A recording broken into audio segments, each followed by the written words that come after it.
And it says we're live. Yeah, lies. Well, it changed colors. So. How was your day today? Yeah, well, had an interesting day yesterday. Oh, 158s, always 158s, Kermit. 148s if you're loading wad cutters. Well, they make a 158 wad cutter. Okay.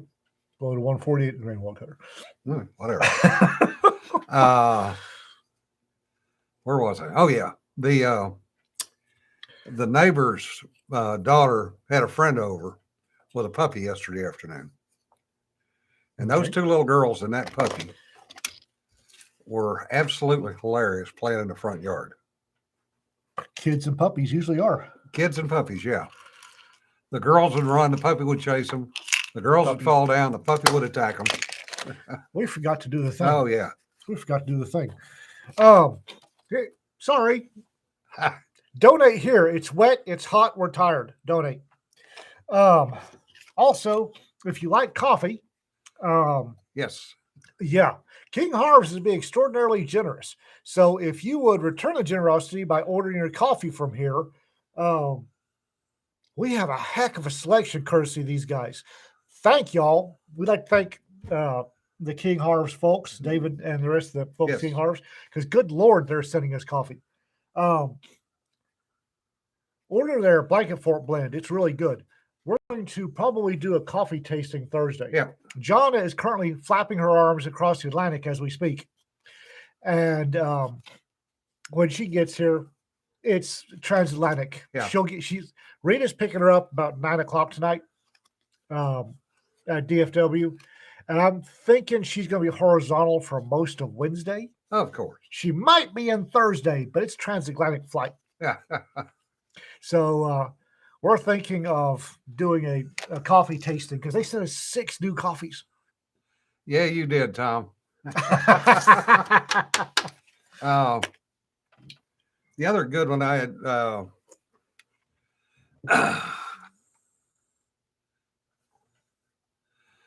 yeah, she did have a guest post up a couple of days ago. Sarah had tried some of the coffee down here. We did Blanket Fort blend at FoolsCon, and it was well received. The nice thing about King Harvest is they're very specific about what the coffee does and doesn't taste like. Yeah. Sometimes a little esoteric about what the coffee tastes like. As for instance, let me read this one to you. This is the Nicaragua blend. In Lake Nicaragua, where bull sharks regularly munch on non-coffee drinkers, these wonderful beans are the key to survival. Deliciously smooth with notes of chocolate, almonds, and green apple. That was going to be interesting. Then my personal favorite, Congo. Organic, exotic, very hard to find. Truly a special treat. Strong and rich with hints of vanilla overtones. Yeah. It's like we're tasting bourbon. Yeah. Malaysia, yeah, that's the one I want to try. Exceptionally rare Liberica coffee from Malaysia. This may be the most unique coffee you'll ever drink. Notes of jackfruit, lychee, an intense body and aroma is absolutely incredible. Lychee. The one that Courtney, is Courtney on here? Not yet. The one that Courtney really, really likes is the Bali. Apparently this is hard to find. Flavor notes of dark chocolate, brown sugar, and vanilla. Low acidity, smooth, and easy to drink. It sounds like a Rita coffee. Kermit goes, does Congo taste like giant white apes with stone cold smashers? Right. And Courtney is on here. Book was better than the movie. Costa Rica. One of the highest ranked of all Costa Rican coffees. Plantation's unique termite process results in perfectly balanced cup. Gentle, sweet fruit overtones. That one I want to try. I'm not sure we can send coffee to Steve Diamond because I'm not sure he drinks coffee. And last but not least, the Peru. Incredibly sweet, heavy-bodied, naturally lower in acidity, and caramel with cocoa overtones. Results in satisfying creaminess in the finish. Also, probably another Rita coffee. Yeah. If I get her to drink coffee again. She's off the caffeine, which is really weird to me. Anyway, to continue, I had interesting conversation last night with a old friend from the car club days. And he grew up in Detroit and went in the Army, got out of the Army, became a federal police officer, Federal Protective Service. Ended up stationed back in Detroit for a number of years. And he was always, we'll find out, Sir Brass. He was always into cars up there, and he's my age. So he remembered the 60s. No, Rick, not quite. And as he said, I might have hot rodded a car or two back in the day.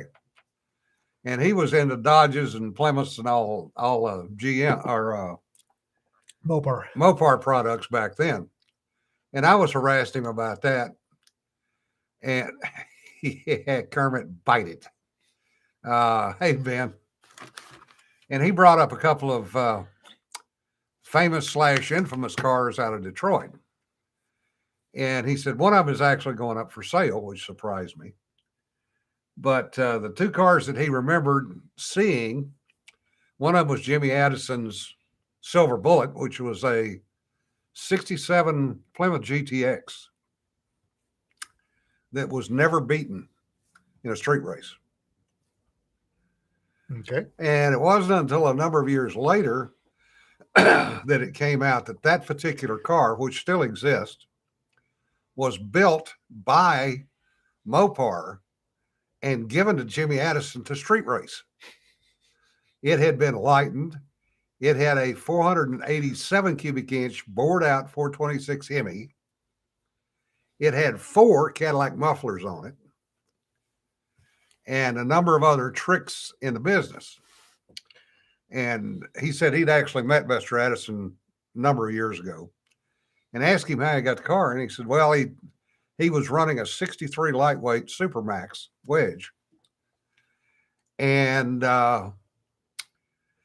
he was well known in Detroit for being a Mopar guy. So they basically built this car at Chrysler and gave it to him and said, go street race, just don't lose. So he did, and he never lost. The other car was called the Black Ghost, and it was a 70 Challenger Hemi that would come out street race and then disappear. And it never lost. And nobody knew who the driver was because the car never stopped. It would race, win the race, and poof, into the darkness. Well, as it turned out, it was a Detroit cop who owned Sergeant, wasn't it? Yeah. Gregory Quarles, who was an ex-Army paratrooper who bought the car, got hired by Detroit PD, was a motor officer, and he raced it.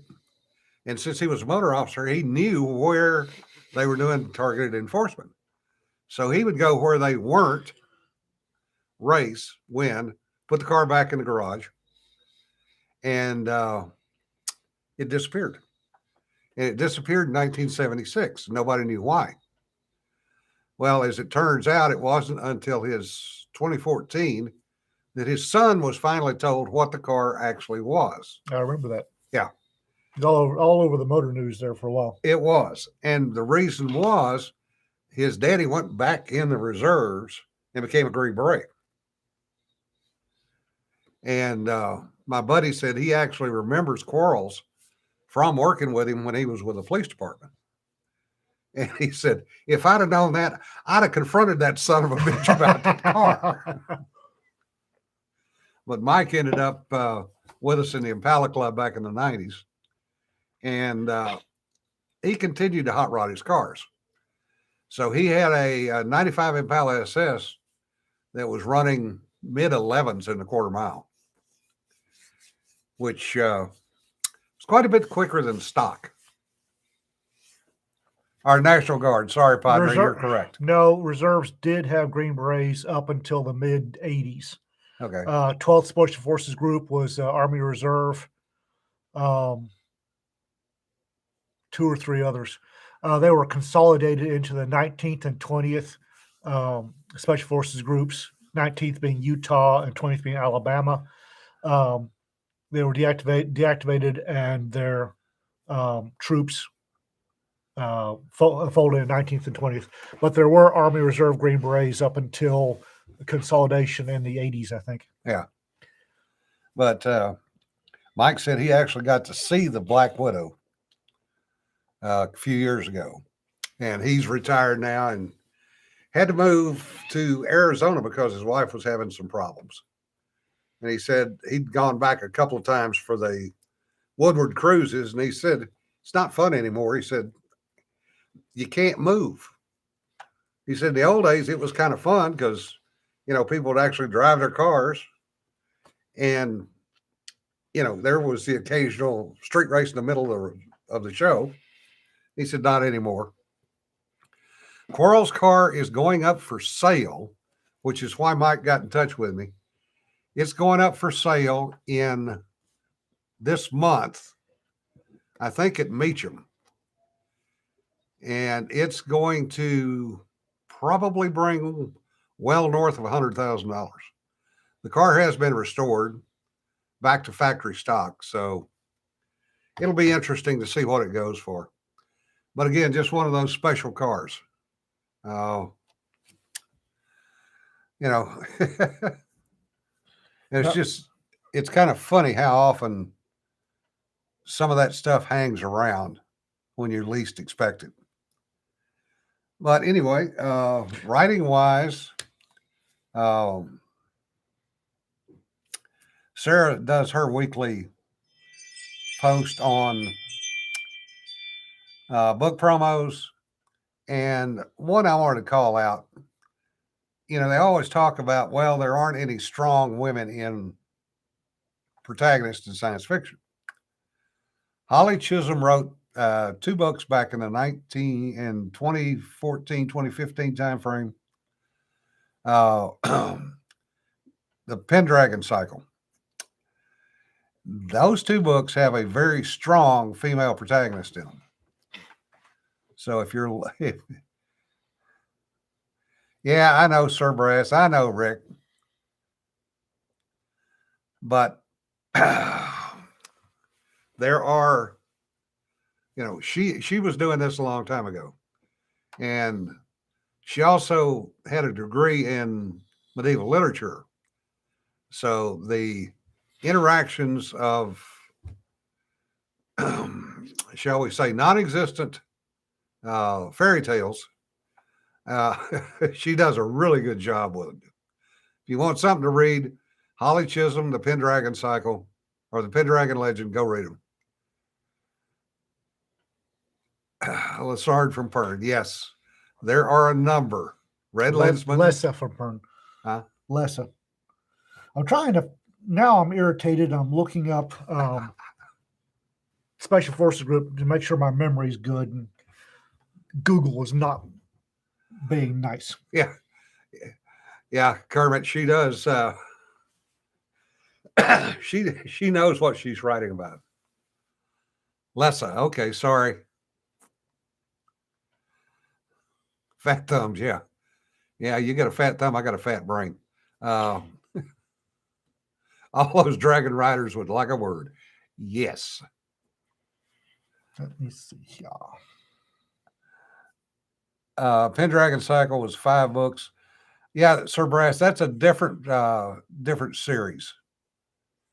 Cordelia is another one. Hey, Egg.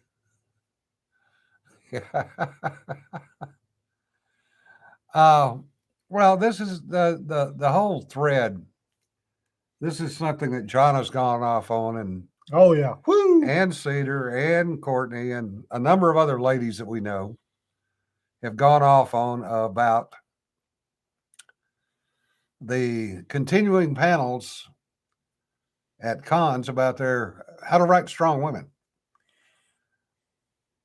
Yeah, Belit, Queen of the Pirates. Yes.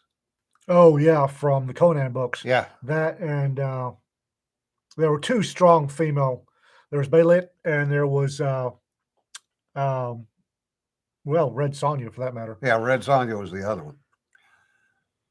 Yeah, David, that's what I figured. It's Okay. Jana's quote unquote favorite subject. Yeah. 11th and 12th Special Forces groups. I knew about the 12th. I didn't know about the 11th. Were U.S. Army Reserve, and they were actually deactivated in '95, which was about 10 years later than I thought. Yeah, Cedar, that's a good point. The erasure of women in science fiction before the current writers who want all the attention. Yeah. Yeah, exactly. Write good characters. The end. Oh, Melman's running late today. yeah. Let's see here. Yeah, if I remember right, the 12th primarily went to the 19th Special Forces, and 11th primarily went to 20th, but don't quote me on that. I think the 12th, honestly, I think they should have gone ahead and retasked the 12th Special Forces group to the Texas Army National Guard, but that's just me. Yeah. Because right now they've got 2 National Guard Special Force units, and I forget how many. They keep bouncing Special Forces groups around on me. I forget how many active they've got, but they really needed 3. Yeah. Oh, Padre. Yeah, that's that was a couple of years ago. 95?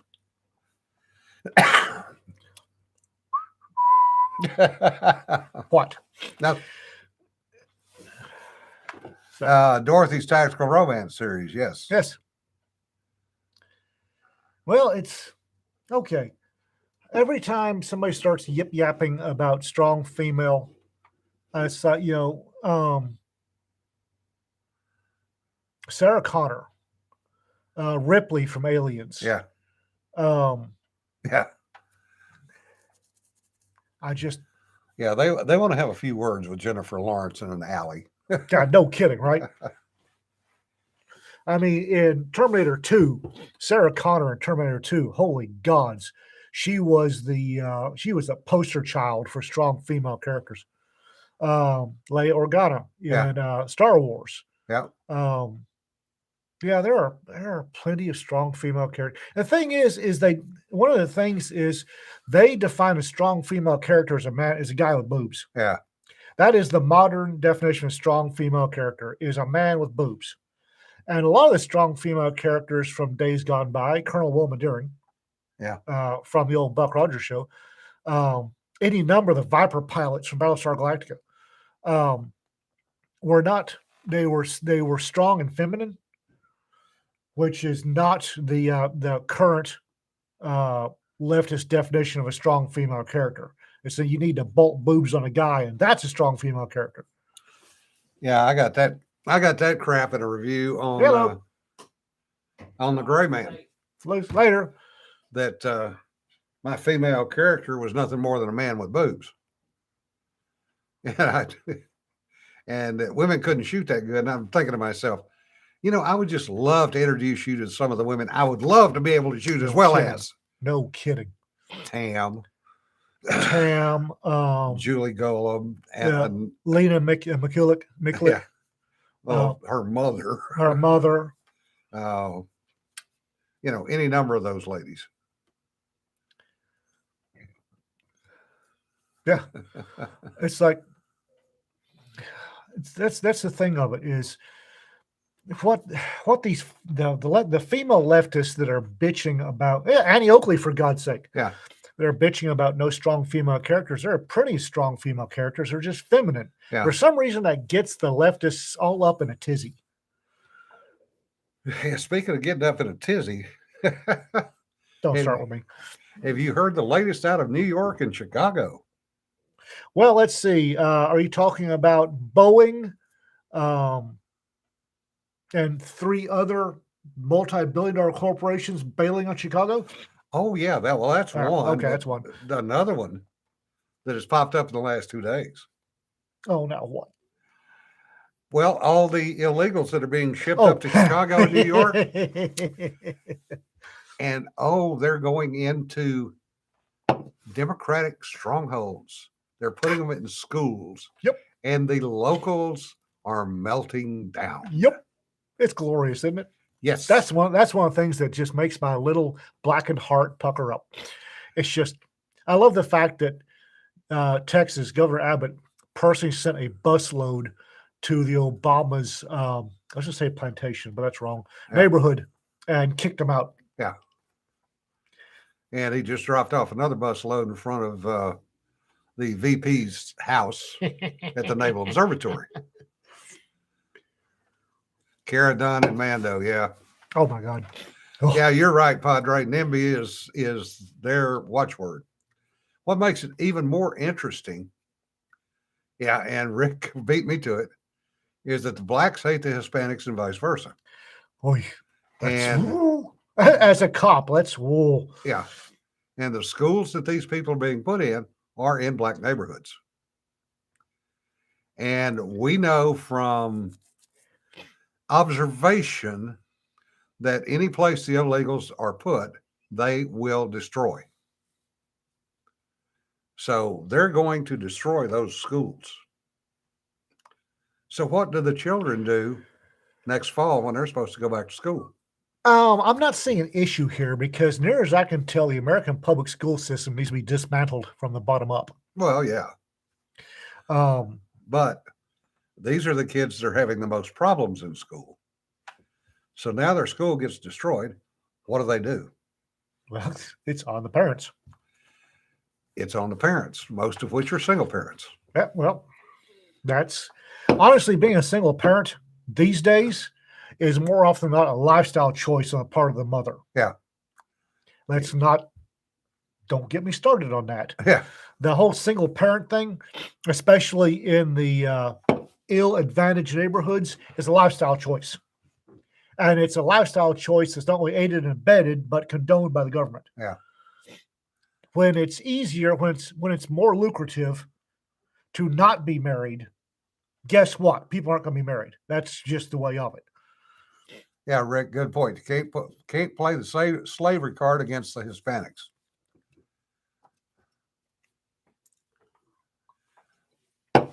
Yeah, ALS, you are right there also. They're racist to a point, but the biggest thing they want is the money. This is a rant y'all don't want to get me off on because I will start hurting feelings. Yeah. So I'm gonna avoid hurting feelings because there's now that I'm no longer constrained by my employment, I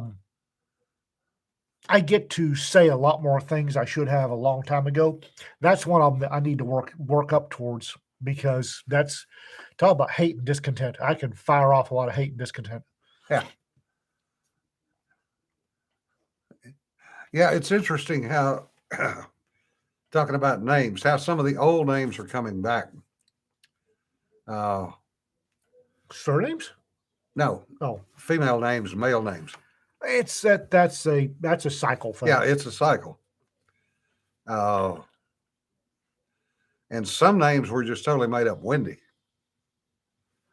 was totally made up name. Didn't exist as a girl's name. Well, people get wrapped around the axle about made up names. I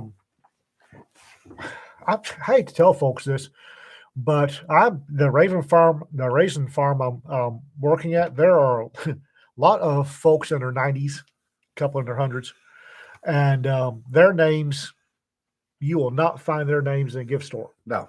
Those names were made up. Yeah. And at the time, that was perfectly. It's a kind of a current, more kind of a recent thing. It's a 20th century thing about the standardized names. Yeah. There are some beautiful names at the raisin farm, but they're all made up. Yeah. Yeah, Rick. Then you get into the Scrabblicious ones. It gets bad when somebody is drunk enough that they cannot spell their own name because because it is a collection of letters. Lee dash a yeah, Ladasha. Oh Yeah. God, seriously. Yeah. Now, the playing games with names annoys me. Making up a name, that's fine. Playing games really freaking annoys me. Angelo and Angelo. Oh, geez. That's actually those are real. Yeah. That's actually that was in DC back in the mid to late 90s when that one occurred. Because I remember that one making the paper up there. There are some beautiful biblical names and Yeah. some beautiful I won't say mythological, but oh, you want beautiful Irish girl names, I think are just fantastic. Can't spell them worth of shit, Yeah. but they're beautiful to hear. Yeah, a lot of weird names in the old people. Well, they didn't have references. They used whatever name they could come up with, and most of that was basically I can pronounce this, but I may not be able to spell, so I'm going to spell it this way. Because When you're illiterate, you spell whatever way you can. Yeah, exactly. And that's one of the reasons that there are so many variations of McMurtry. If you want to do genealogy and you want to really have a migraine, chase down all the different variations of McMurtry because folks were illiterate and couldn't spell it. Yeah. Uh-oh. Yeah. Yeah, it looks like we lost chat. It's disconnecting, reconnecting, disconnecting, reconnecting. There we are. Yep. Galactica Starbuck Jones. Seriously? Yeah. That would not surprise me. There was a girl overseas that was ran in the same circles we did overseas, named Vashti, which I always thought was a beautiful name. Yeah, Tom, yours. I've misspelled yours once or twice trying to get it right. Tom? Tom's name's easy. No, the Rognaby. Oh. Yeah, the Irish girl names are beautiful. Can't spell them worth a damn, but they're beautiful. Yeah, and a lot of them are family names that have come down generation after generation. The Scottish clans have so many septs because they bought and traded them. Yeah. We McMurtry's were a clan and diminished to the point they became a sept of the Stuarts of Boot. It's just if you weren't big enough to be a clan, you diminished, you wound up as a sept of somebody else. Marriage, you lose the clan chief and get snugged into another clan. You become a sept. Yeah, Padre, that's interesting too. What the actual name means, and we don't want to go there. RK, that's one I have never been able to pronounce correctly. And how the hell do you get Siobhan out of that? I don't know. Well, Aoife and Siobhan, again, beautiful. Can't spell them. Yeah. And those are Aoife and Siobhan. Yeah. Mallory is a beautiful one. Neve. There are some beautiful names. Just don't bother trying to spell them. Tiberius. Tibby. He will be Tibby from here on out. Yeah. Just spell it like the village of Norway. Tom. Tom. Village of Norway. Yeah. Yeah, the literal translations of names. Somebody was doing that on Facebook some years or some months back, and mine raised some eyebrows. Yeah.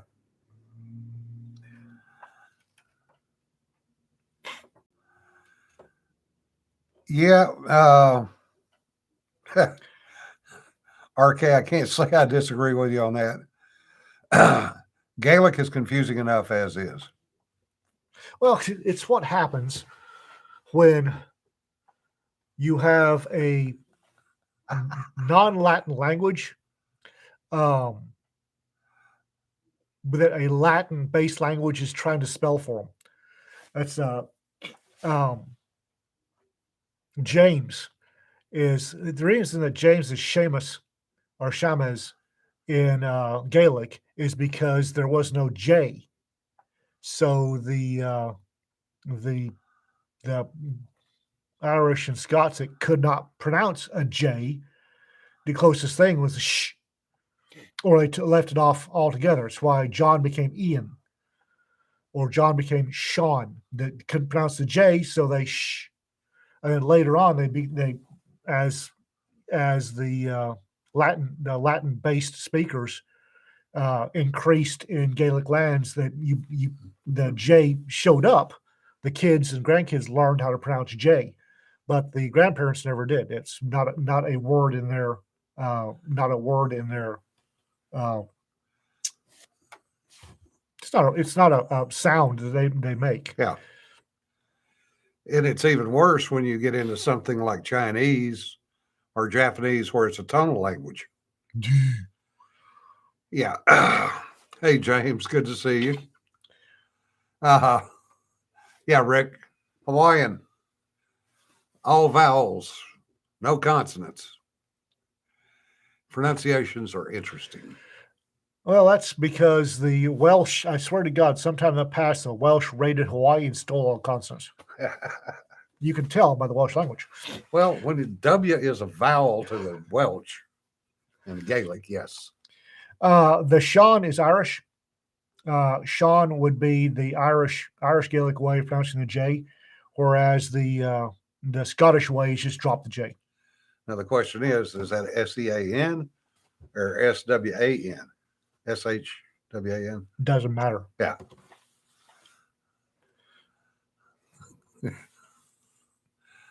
Yeah, Tom Rognaby's hard headed anyway, so no shit. You earned that one, Tom. Yeah, it's the original. It wasn't a phoneme, whatever. To the original Gaelic speakers, they didn't have a J, so they either left it off or changed it to a sh sound. J became sh because that's what they could do. Oh yeah, David, glottals and fricatives in Hebrew. No. Gabriel and Gabrielle, there's a difference. That's another rant. There's the way you say a word makes a difference. Yeah. And people do this all the time. They just don't know it. There are certain words, 2-syllable words that, let me see if I remember this right. If you if you stress the first syllable, it's a noun. If you stress the second syllable, it's a verb, like produce and produce. Yeah. The same thing applies for male and female, like on Gabriel or Gabrielle. Gabrielle. Yeah. Michael and Michelle. Yeah. We actually, speaking of Michael's, we actually had a kid check in Hawaii squadron she was female, Gabrielle. And whoever wrote the orders and got them at the base didn't pay any attention. So they were putting her in the male barracks. Oh dear. Yeah. That's a problem looking for a place. That's a baby looking for a place to happen. Yeah. She's okay. I'd go check in the barracks. She came back and told her chief, said, Chief, I think I got a problem. He said, what? She said, well, the barracks that I'm supposed to check into is the guys' barracks. And the chief looked at her and said, so what?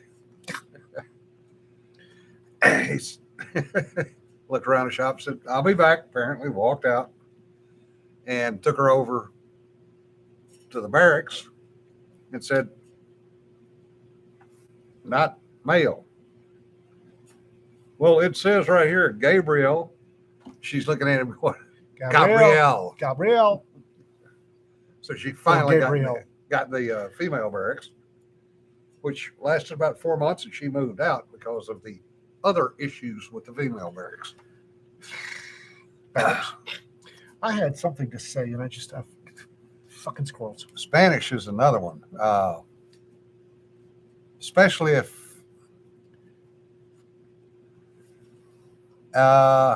actually hers was spelled Gabriel. Yeah, the different spellings are relatively new. Yeah.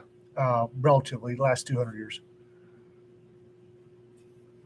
Yeah, that's relatively new. Yeah. Barracks bunnies are a pain in a lot of things, especially if they haven't had their shots. Did I just say that on the? Yes, I did. Yeah. Sorry, guys. I'm in a grouchy mood today. Well, put it this way, James. The first deck swung one way, the second deck swung a different way, and the third deck was the kids that were just trying to do their job. And the female lieutenant in charge made money. I'll just leave it at that.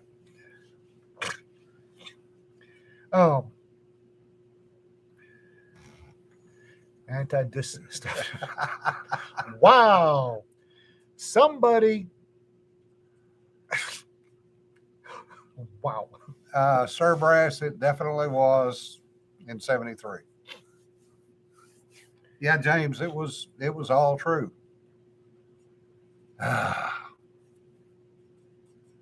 Tracy, oh boy. Well, and there's the simple fact that names, the gender of names transforms over time. Beverly used to be a guy's name. Beverly and Courtney were men's names back in the day. Yes, Sir Brass, that's exactly what happened. And she was the madam, yes. It was interesting. I'll just leave it at that. A boy named Sue, yeah. But no, somebody was doing a, write out what your name is, the actual translation, and that was fun. Yeah, actually, one of the ladies I worked with back in the day in D.C. was we knew her as Sid, which is a guy's name. And Sydney. Huh? Sydney. Used to be a guy's name. No, her actual name was Siddharth. Huh. Her mother and daddy had gotten into Buddhism when she was born. Oh, good God. Yeah. And we had a get together after work one time, and she'd had a couple of beers. Somebody asked her about it. We got an hour lecture on what she had to put up with over the years. She hated her name, and that literally went on for probably an hour.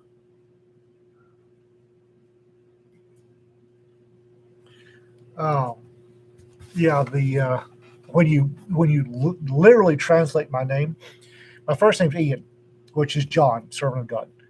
My middle name's Hugh, bringer of fire. Ouch. Last name is McMurtry, which is Mac is clan of or children of. Muir is sea, and I can't pronounce the last part, which means Lord or King. So Ian, or servant of God, bringer of fire, son of the clan of the Sea Kings. Would work really well in a high fantasy novel, but not the States. Yeah.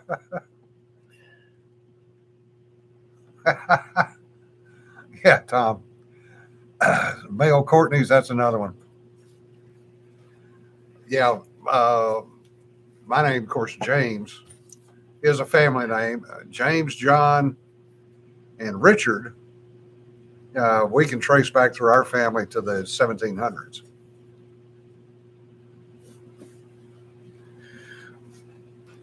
Kelly was a male name, yes, still is.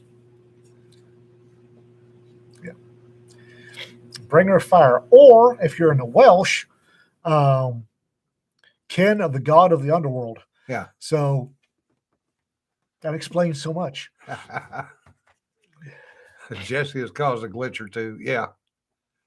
Yeah, that's the since my family comes out of the old Dalriada, which is the old Highland area of Scotland, where the Scots, when they came from Irish, first settled before they started taking over for the Picts. Dalriada, we trace back to one of the five kingdoms of Dalriada, and we're pretty sure that Dalriada at the time was also heavily Viking, and some of the sea kings would be Vikings, that or just a navigator. Yeah. A navigator on a ship or a boat. Yeah. Yeah. Jesse, Jesse was my strong female character, and I spelled it Jessie in the book. So that was part of the issue with her character being a man with tits. I've known a lot of female Jessies. Yeah. I know a lot of female Jessies. Yeah. Hell, Jen- Lab Rat. Yeah. Yeah. Jennifer was a thing there for a while too. There were Jennifers everywhere. Sir Brass. Really?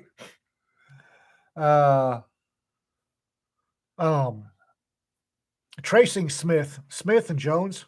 Ouch. Also, funny enough, Medder. Medder is Old English for a mead maker. Yeah. Somebody who makes fermented honey wine.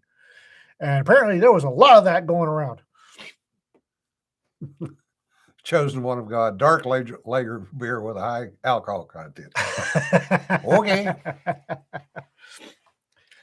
And then you get into places like Iceland and some of the other northern countries. I love Iceland. Where you have one name, and it's either daughter or you have your first name, your given name, and then everybody's last name is their father plus son or daughter. Yeah. So,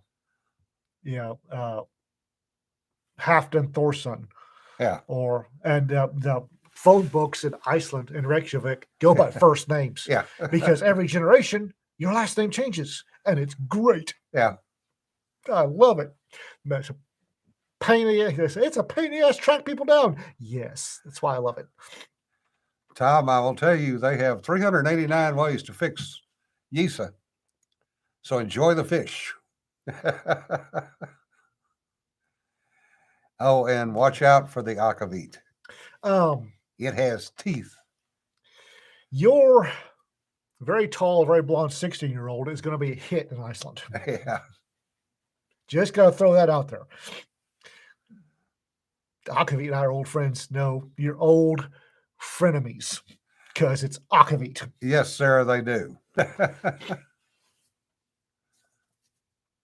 The funny thing is when I was growing up and coming back stateside, you didn't have any Ians in North Texas at all. Period.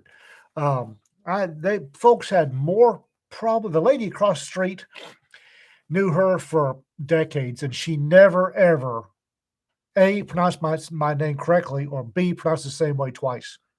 Evan, Ion, Ivan, Everly at one time. But Ethan, never got Ian, but got everything else. And you didn't have anybody. The number of teachers I had that went alphabet, because it's Ian. It's simple. It's an easy name to say. It's not hard, except if you're a redneck in North Texas. Now, apparently, it's exploding. Because at the raisin farm, we don't have just one Ian, we got two. How's that for wow? And then you got that one idiot in Hollywood that told everybody his name was Ian. Ian Z something or other. Yeah. Every time I wanted to slap him. Ian. Yeah, Ian. I wanted to slap those. He was on some popular serial bullshit. Ian Z something. And the only reason I remember is every time I heard him or mention him, I wanted to slap him. Yeah, talking about shortening names. James, that's a Southern thing. to shorten the names to Jim Bob or Billy Bob or Bubba. It's the double first names. That's a southern. Yeah. That's a southern double first And names. then you get the Episcopalians who seem to always have 4 names. Bobby Ann is popular. Yeah. Bobby Ann. Yeah. Yeah, I served with a guy we called EMAC because his name was Evan Michael Anthony Cernega. Alphabet. Yeah, it became EMAC. Yeah. Several Ians now, but I'm here to tell you back in the 80s you didn't. Yeah.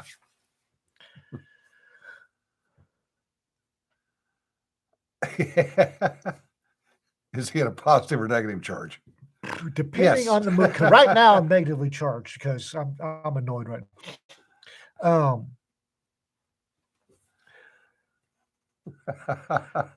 Yeah, Ian, in Scotland and Ireland, in England, in Canada and Australia, Ian is as common as John. Yeah. It is John. It's very, very, very common. And nobody had any problems overseas, say Ian McMurtry. Man, you get to North Texas and holy gods. Rita still gobsmacked the first time she was sitting with me and somebody, we were somewhere and somebody called my name. And they stick letters in there that aren't there. McKittrick, McGuthrie are 2 of the more popular versions of McMurtry. No K's or G's anywhere in that name, but what the hell? Kermit, you're a friggin' kid. Shut up. You adults are talking. Let's throw a random G in there. And or McIntyre, her personal favorite is McIntyre. There are no Noras in McMurtry anywhere. You too, Courtney. Friggin' kids. So we're sitting there and they call for McGuthrie. And I started to get up. She said, what are you doing? I said, that's me. She looked at me and said, no, it's McGuthrie. I said, trust me, sweetheart, it's me. I walked up and I said, McMurtry? I said, oh, McMurtry. Yeah, I'm used to this. Sir Brass, that is dead on the money. If you were called by your first and middle name, Ooh. you were in trouble. Oh, yeah. Oh my yeah. God. That's interesting, Dan. The only place I encountered people who didn't mispronounce was Korea. Zeidler? Okay. Zeidler, one of the 2. Hush, ALS. We only came up with, we only had 3. We had first, middle, and last. Yeah, Travis. Travis is another one. I had a couple of Travises in my school when I was little. The other one was people that were third names, and they were either Trey or Trip. Yeah, Texas will be Trey. Yeah. To this Trace. day, I cannot remember what their real name was. Nope. Oh, Mom had 8 names. Ouch. Ooh. Irish. We grew up with an Irish family who were actually turned out to be kin. Well, Gaelic. We turned out to be kin. In some facts, we turned out to be kin to. It was the daughters were Dervla and Fanula, and Dervla is not spelled Dervla. Just run with it. I have relatives, Dave, Kiva and Neve. Again, not spelled the way you think. Yeah. Yeah, when you start getting the names that aren't on the birth certificate, or like my dad was the 8th child, but with the 7th child that lived. So when I got to him, it was Leroy, no middle name. MNMN. Yeah. And when I had to fill out paperwork in the military, father's name, Leroy NMN Curtis. No middle name. And I would occasionally get the comeback of, how do you pronounce that middle name? No middle name. NMN. Or no middle initial, depending on which state you're in. Yeah. Neve, N Nora, I A M Mary H. Neve. It's Irish. Run with it. Yeah. Doug, that's bad when the wife starts adding the dog's name. Uh,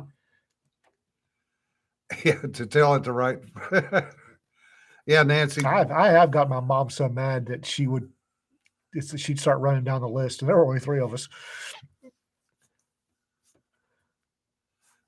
Totally lonely. Yeah, RK. Some people did have only initials back in the day.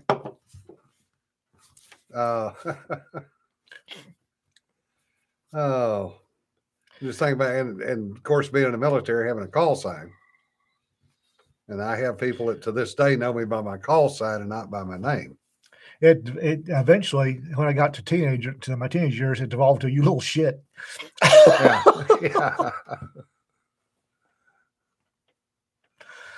Yeah, when it got to where when mom got really mad, she just said, come here, you little shit." Yeah. I like Tom's grandmother started at the top of the grandson and worked down when she was too mad to remember.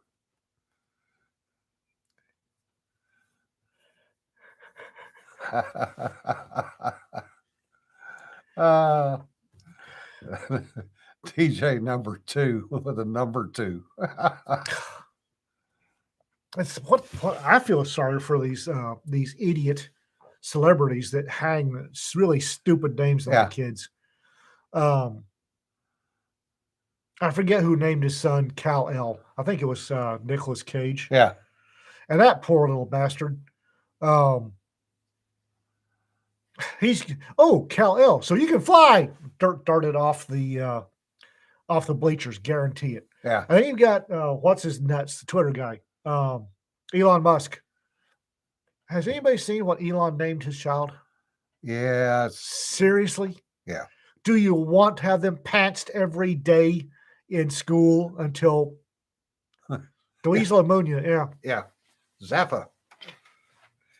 There was Frank Zappa. There was somebody, goldenpalace.com Silverman. Goldenpalace.com was a internet gambling site, and they paid this couple an insane amount of money to name their child goldenpalace.com Silverman. Yeah. I remember one of my high school teachers, last name was Penny, had a baby, and they named her Precious. Precious Penny? Yeah.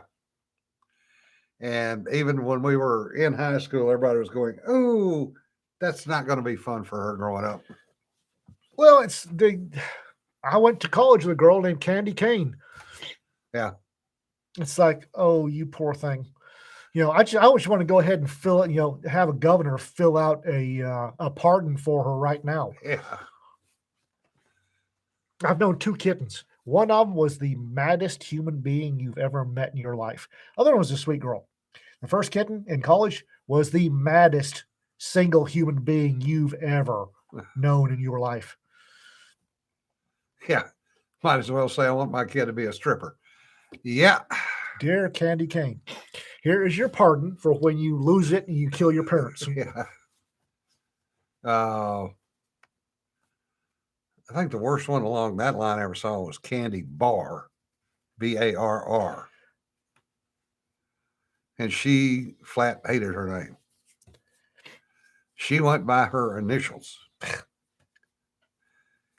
And if you ever called her Candy, you would, if she was close enough, she'd slap the shit out of you.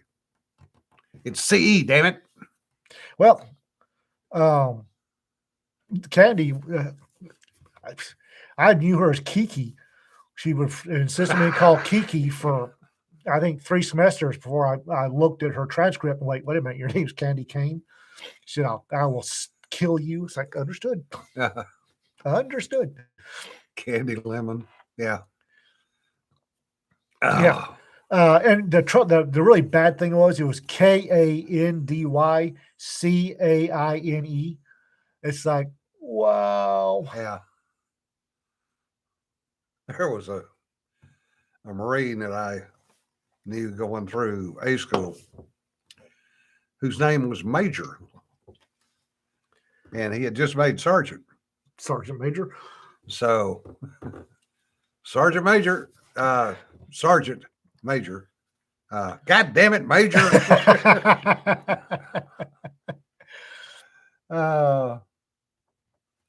Yeah, there are, and the ladies seem to get it worse, especially these days. I made somebody pull out a license and show me when I asked her what her name was, and her first name was Cinnamon. It's like, no, I'm writing you a ticket. I don't give me, I need to know what your actual, not your stage name. She said, Deputy, I swear to God, it's Cinnamon. Because I was writing her a warning for not having her driver's license on her. It's like, what do you mean I don't know your stage name? It's like, Deputy, you don't understand. That's my actual. I'm Cinnamon. Like, don't screw with me. You'll go to jail. So she dug in the back of her pickup and came up with a gas bill, heating bill. Yeah. Made out to Cinnamon something or other. It's like, oh, you poor child. I tore up the warning. I wasn't gonna. It's like, I'm sorry. Go home, get your license. Don't drive without it. Bye. Yeah. Yeah. People do change their names. Enes Kanter Freedom being one that comes to mind immediately. Well, and the thing is in Africa, especially in West Africa, Nigeria, the names. Oh, damn. People, was he really named Goodman Afaka? Yes, he was. His half sister, his dad's second wife's sister was named Precious Afaka. And this was, and Wednesday, these in West Africa, I grew up around these weird names, and it's like, okay, came here, and it wasn't until I became, considerably older that I realized that some of these folks are getting screwed. Yeah. Oh, Galactica Starbuck Jones survived growing up in the 5th Ward. Ow. Ouch. Sorry about that, Brian. We've been on names all day, so. Yeah, she did. She got around. She could have been a stripper. She got in the back seat of her pickup, came up with a utilities bill for Cinnamon. I forget what her last name was. I just looked at it. I looked at her. It's like, oh, you poor child. You poor child. Yeah, Sir Brass, that's Indians whose nicknames are nothing like their legal name or their, yeah.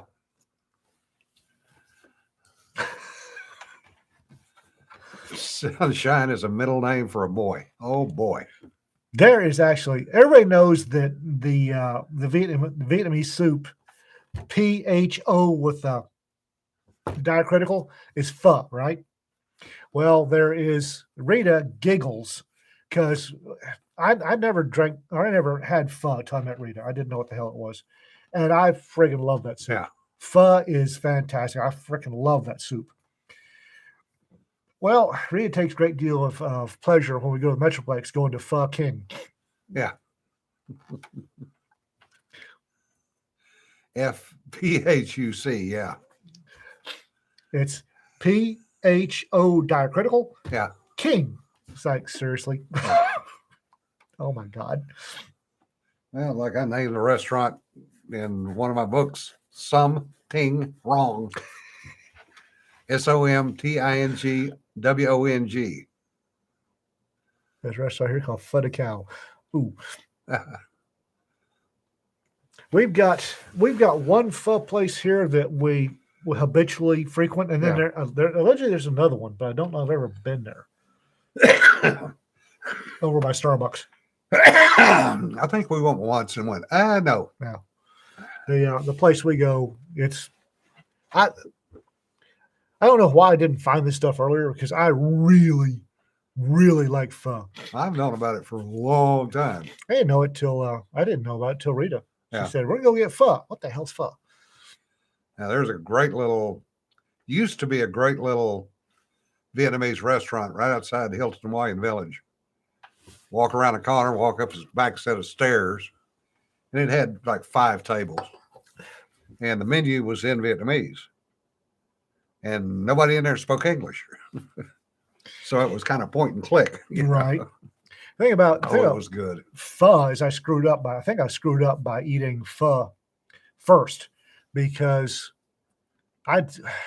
we got a couple of ramen places here in town, and I've been eating pho for 10 years. Yeah. Before I tried my first actual Japanese ramen, I'd rather have the pho. Yeah. Well, ramen depends on where it's made and how it's made. I'd rather have the pho. The best ramen I've ever had was in the alley behind a train station in Shinjuku, Japan. And on that note, folks, we've wasted another Holy hour crap, of your we have. time. Well, that went quick. He's so honey. Knock Mom. Oh God, yes. Oh, there's a Real There- Knock Mom is a has its own essence. I'll just leave it at that. El Tapatio here in Yeah. Ichipot. El Tapatio has caldo de pollo, chicken soup. Yeah. Oh my God, the chicken soup there is fantastic. I had it the first time I wanted soup. I tried their caldo de pollo, and it's fantastic. It's my new favorite soup outside of pho. Greg, where did you get Bami Ba over here? I've never seen it outside of Vietnam. Well, Okinawa. What is dropping this week? Oh, we didn't get around to books, did we? Yeah. Oh, hang on a sec. Fool's Cards is next week, next Friday, and Falcons of Malta is first Friday of June. Space Moggies is still open. If you have a Cats in Space, yes, they can be anthropomorphic. They just have to be cats. If you have a Cats in Space story, send it to Rita. Send it to Raconteur Press. She's posting through us. That's about it. Yeah, Greg, Southeast Asia, you will occasionally see it. The other one that I miss is Tiger Beer. Oh well. We're out of here. All right. We'll be back on Thursday. Remember, folks, don't sweat the petty stuff. Don't pet the sweaty we stuff. may have a Jonna back Thursday. She will be back in Texas, but I don't know that she will be surfacing before the weekend. Drinkable formaldehyde. Yes. But it was good formaldehyde. Y'all take care, folks. Hey, Rifle. We'll see you later. Bye-bye.